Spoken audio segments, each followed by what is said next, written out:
మీ business ని develop చేసుకోవాలని అనుకుంటున్నారా? అయితే వెంటనే సంప్రదించవలసిన ఫోన్ నంబర్ 7729969299. నా సన్నిహితుడు నాకు అండగా ఉంటా అన్నాడు, నా పిల్లలకు అండగా ఉంటానని నన్ను నమ్మబలికిచ్చాడు. నేను నమ్మాను, నమ్మి ఇంత డబ్బు ఇచ్చాను, ఇంత బంగారం ఇచ్చాను.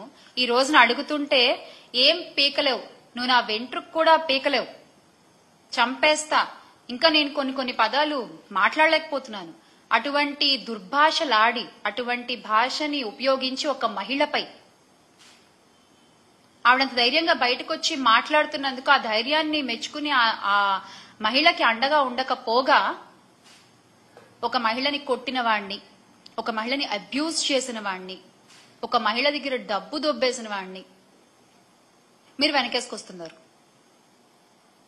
మీరు ఇచ్చింది ఏంటి? ఆ పార్టీ అధికార ప్రతినిధి గారు ఇంత జరిగితే ఏం చేశారు? ఒక నోట్ రిలీజ్ చేశారు. పార్టీ కార్యకలాపాలకి పలానా వ్యక్తిని, ఆ కిరణ్ రాయల్ అనే వ్యక్తిని దూరంగా ఉంచుతున్నాము అని జనసేన పార్టీ నుంచి ఒక నోట్ రిలీజ్ చేశారు. అదేంటది?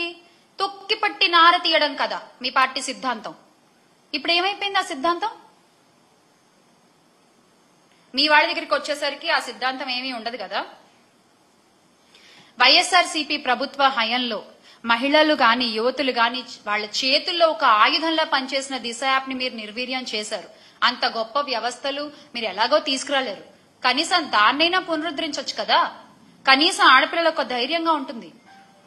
అలా చేయకుండా యువతుల మాన ప్రాణాలతో మీరు చెలగాటం ఆడుతున్నారు. నిజంగా చెలగాటం ఆడుతున్నారు.